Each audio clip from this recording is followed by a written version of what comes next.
Welcome to the deep dive. Today, we're looking at something maybe a bit unexpected, the hidden thirst of artificial intelligence. Sounds strange, doesn't it?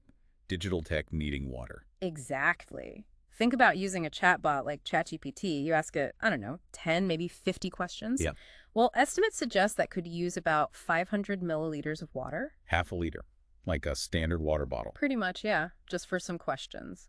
So our mission today is to really unpack this. It's often overlooked, but, big tech's water footprint is growing and fast, especially with this AI boom. We've gathered info for you from places like CNBC International, Forbes, NPR, and even the Spectacular Science podcast. And it's a really important conversation to have. We're all amazed by what AI can do, right? Helping us out, doing complex stuff. But there's this environmental cost hidden underneath. We need to grasp what this rising demand means for water everywhere. Okay, let's break it down then, because it still feels weird. How does AI, something purely digital on our screens, actually use up water? Yeah, okay. So the basic thing is AI needs huge amounts of computing power. We're talking machine learning models, complex algorithms. These run on powerful computers. Not like my laptop, I'm guessing. No. Think massive buildings, data centers, sometimes warehouse size, just packed with servers. Right. And all that computing, just like your laptop fan kicking on when it works hard, generates immense heat. But, on an industrial scale. Okay, so heat is the issue. How does water come in? Right. So they need to cool these servers down constantly. One really common way is using cooling towers. Think of them like giant air conditioners, but they use water evaporation to get rid of the heat. Evaporation. So the water turns to vapor and carries the heat away. Exactly. Water gets circulated, absorbs the heat from the machines. It doesn't physically touch them, usually, and then it's dissipated, often through evaporation. It's a continuous process, a really critical need to keep everything online. That sounds like a lot of water being used constantly. Are there other ways they cool these places? Maybe less water intensive? That's a good point. There is something called free cooling. Free? Sounds good. Well, it uses outside air, which works great Yeah, if the air is cool enough, but often, especially when it's hot outside, like during summer droughts. which is exactly when water is most scarce. Precisely. Even those systems often need to use water evaporation to help cool the air before it goes into the data center. So, yeah, water is still often part of the equation. Okay, so this is where it gets pretty interesting. The numbers from the big tech companies themselves, they show a massive jump in water use, and it seems directly tied to AI research. Like Microsoft reported its global water use went up by over a third between 2021 and 2022. A third in 1 year. Yeah, nearly 1.7 billion gallons. Wow. And Google, their data centers and offices used 5.6 billion gallons in 2022. That was up 21% from the year before. 5.6 billion. It's hard to even picture that. Well, think of it like this. Microsoft's usage, that's like filling over 2,500 Olympic swimming pools. Okay, that helps. Still staggering. And Google's nearly 8,500 pools. It's just a huge amount. Yeah. And here's the really crucial bit. They reported these numbers before they launched their big ChatGPT competitors. Microsoft's Bing Chat, Google Bard. So the demand driven by those newer large language models probably isn't even fully reflected in those figures yet. Suggests it could be even higher now, or going higher. Exactly. The trend is likely accelerating. It really puts the scale in perspective, and for some companies, like Meta, data centers aren't just the biggest water users, they're also the biggest energy consumers and greenhouse gas emitters. It forces us to ask, what is the true environmental price tag of our digital lives, especially this AI revolution? And that question hits harder when you remember the bigger picture. Water scarcity. It's already a huge global problem, right? And getting worse with climate change. Absolutely. The stats are pretty grim. Over 1 billion people don't have reliable access to water. Nearly 3 billion face scarcity for at least a month each year. And poor sanitation, often linked to water issues, affects billions more and tragically leads to millions of deaths, especially among kids. The UN reports say nearly 2/3 of the world already deals with severe water shortages, sometimes during the year. And they predict by 2030, almost half the world's population will be living under severe water stress. And it's into that crisis that we're injecting this massive new demand from AI. What's really wild here is the projected growth in computing power needed for AI. Some estimates say it's doubling every 100 days. Every 100 days. Yeah. And could increase maybe 1 million times in the next 5 years. It's exponential. That's almost Unbelievable. And researchers, like Xiaolei Ren and his team, they've tried to quantify the water impact. They predict global AI demand might pull out up to 6.6 billion cubic meters of water by 2027. Okay, how much is that?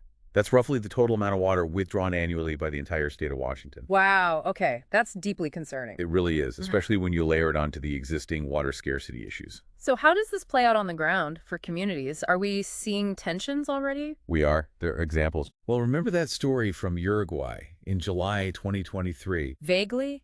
Protesters were out in the capital. Google was planning a data center there. Right, and Uruguay was facing... Its worst drought in like 74 years.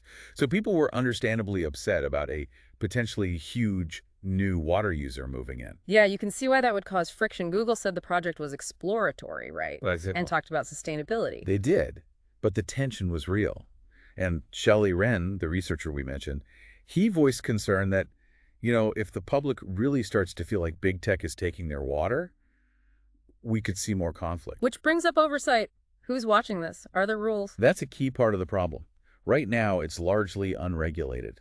In the U.S., there aren't federal or state rules forcing tech companies to report how much energy or water their AI specifically uses. So it's hard to even know the true footprint. Exactly. It's elusive. Ann Skeet, she's at the Markula Center for Applied Ethics. She argues tech companies need to be, more careful, more judicious with resources. She expects regulations are coming, though, pointing out the EU is bringing in stricter water use disclosure rules soon. And anything happening in the U.S.? There are pushes. Senator Markey has a bipartisan bill trying to set federal standards, maybe voluntary reporting guidelines for AI's environmental impact. And similar ideas are popping up in states like California and Connecticut. So there's movement, but it's early days. Okay, so regulation might be coming. But in the meantime, the companies themselves, many of the big players, Microsoft, Google, Meta, Amazon, they've made these pledges, right, to become water positive by 2030. Yes, they have. Meaning the goal is to replenish more fresh water than they consume. It's a public commitment. Which sounds good on the surface. It does. It's a positive signal. Mm. But connect that to the growth trajectory we just talked about. Mm.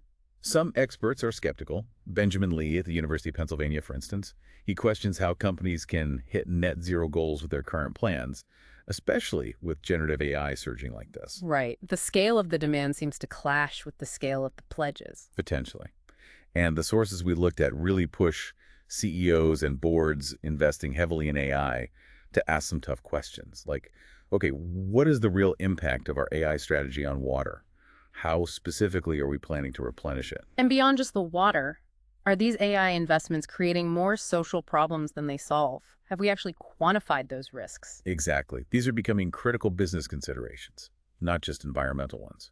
Now, to be fair, are companies trying things? Are there solutions being worked on? Oh, absolutely. They are trying to develop AI models that are more efficient, less resource hungry, and building cleaner data centers. You mentioned cooling earlier. Are there location strategies? Yeah, building data centers in naturally cooler climates is a big one. That allows for more free cooling using outside air, reducing the need for water-based cooling. But how common is that?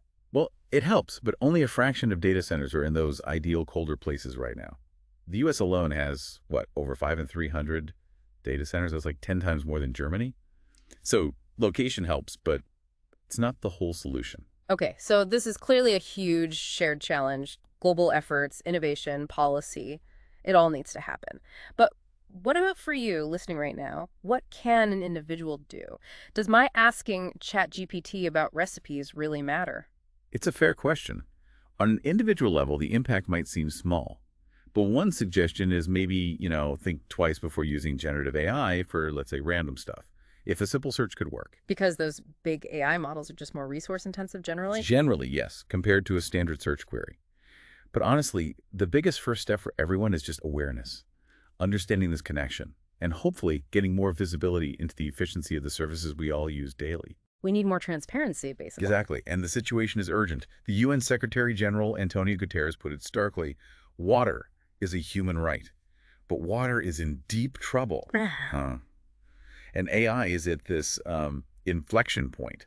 It's crucial. We guide its development now, make it less energy hungry, more, within our planet's limits. Wow. Okay, this has been quite the deep dive, really eye-opening. We've gone from a simple chatbot query to global water scarcity, big tech's footprint, policy debates. It's all connected. It really is. And it leaves us with a big question, doesn't it? How do we genuinely decouple water use from economic growth, especially digital growth driven by AI? What kind of innovation or policy shifts will it take to achieve that globally? Definitely something to think about. We hope this gave you a new perspective on both the hidden costs and, of course, the amazing potential of the AI revolution. Maybe something to consider the next time you chat with your favorite AI.